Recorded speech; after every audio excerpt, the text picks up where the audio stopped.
मैंने तुमसे कितनी बार कहा कि अब मैं कमाने लगा हूं।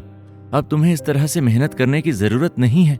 मैं अपना खर्च निकाल सकता हूं। ध्रुव ने अपनी माँ को समझाते हुए कहा। ध्रुव की माँ ने उसे प्यार से देखकर जवाब दिया, अरे मैं केवल तुम्हारे लिए यहाँ नहीं आई थी।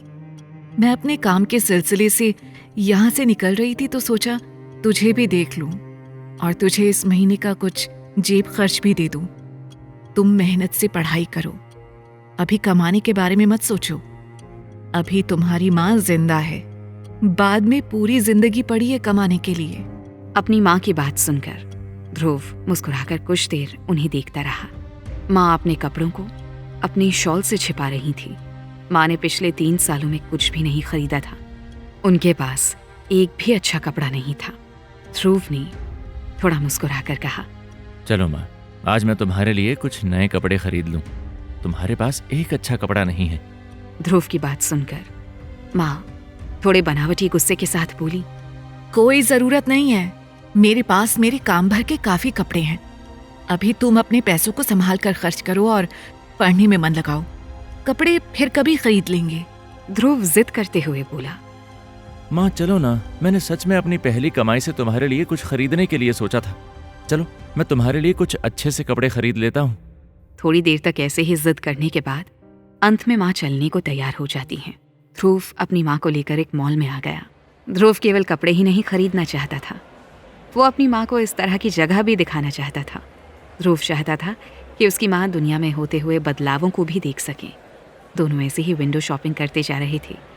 एक स्टोर के सामने मैनिक्विन में लिपटे शॉल को देखते ही ध्रुव की माँ की आंखों में चमक सी आ गई। ध्रुव ने ध्यान दिया कि शॉल वास्तव में काफ़ी अच्छी थी।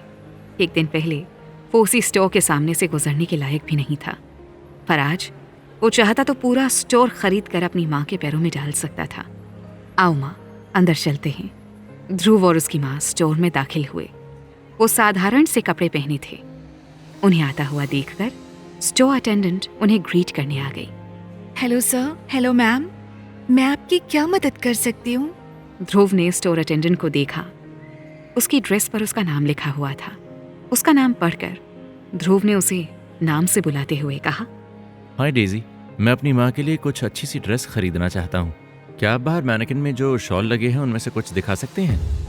स्टोर अटेंडेंट ध्रुव और उसकी माँ को थोड़ी बुरी नजरों से देखकर आर्रोगेंटली जवाब देती है,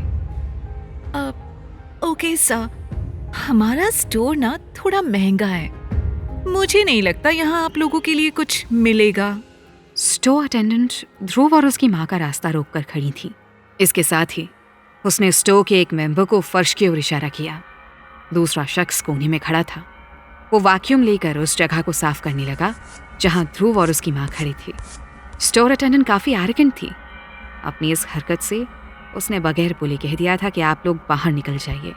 ध्रुव को उसका ये तरीका पसंद नहीं आया था।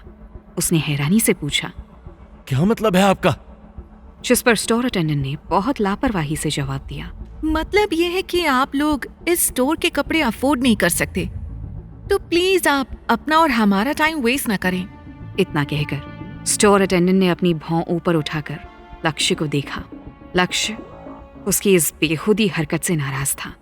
अभी वो कुछ जवाब देता तभी माँ ने ध्रुव का हाथ पकड़कर उसे अपनी ओर खींचते हुए कहा, सॉरी, मेरा लड़का मेरे लिए कुछ खरीदना चाहता था। हमें नहीं पता था ये स्टोर इतना महंगा है। चलो कोई बात नहीं, हम जा रहे हैं। पर ध्रुव अपनी जगह से जरा सा भी नहीं हटा। उसने अपनी जेब से अपना कार्ड निकालकर स्टोर के अटेंडेंट के हाथ में रखते हुए कहा, मैं देखना चाहता हूँ कि आपके स्टोर के कपड़े कितने महंगे हैं जिन्हें मैं अफोर्ड नहीं कर सकता। एक दिन पहले अगर ऐसा कुछ हुआ होता तो शायद ध्रुव इस बेइज्जती का घूंट पीकर स्टोर से बाहर निकल जाता, और आज वो अलग था। पर स्टोर अटेंडेंट ने इतना अजीब सा कार्ड पहले कभी नहीं देखा था। ये कार्ड ध्रुव को निहाल ने दिया था, जिसमें उसकी फैमिली का बैज भी था, द गिल फैमिली। ये कार्ड बैंक ने स्पेशली गिल फैमिली के लिए डिजाइन किया था। इसमें कहीं भी बैंक का नाम नहीं था। पूरे कार्ड में केवल गिल फैमिली के लोगों और द गिल फैमिली के अलावा और कुछ नहीं था। कार्ड को आगे पीछे से देखने के बाद स्टोर अटेंडेंट डेजी ने कार्ड को कचरे के डिब्बे में फेंकते हुए कहा, मैंने कहा ना ये स्टोर काफी महंगा है, और हमारी रेंज ही 3 लाख रुपए से शुरू होती है। तुम अपने स्टूडेंट अकाउंट से यहाँ कुछ नहीं खरीद पाओगे। चलो मेरा टाइम बर्बाद मत करो और बाहर निकलो। तुम तुरंत बाहर नहीं निकले ना तो मजबूरन मुझे पुलिस को बुलाना पड़ेगा। स्टोर अटेंडेंट की हरकत को देखकर ध्रुव गुस्से में कुछ कहने जा रहा था कि तभी एक मैच्योर और पोलाइट आवाज गूंजी। क्या तुम इस तरह से कस्टमर्स को ट्रीट करती हो? इस आवाज को ध्रुव ने देखा। इस आवाज के साथ ही डेजी भीगी बिल्ली की तरह दुबक गई। स्टोर से आ रही वैक्यूम क्लीनर की आवाज बंद हो गई। स्टोर का सारा स्टाफ अपना अपना काम करने लग गया। ध्रुव ने पीछे मुड़कर देखा। शानदार कपड़ों में एक अधेड़ उम्र का काफी हैंडसम शख्स सामने खड़ा था। उसे देखकर डेजी इतना ज्यादा डर गई थी कि उसके हाथ से उसका फोन नीचे गिर गया। कौन था ये शख्स? क्या ये पहचानता था ध्रुव को? क्या ध्रुव आज कुछ खरीद पाएगा अपनी माँ के लिए?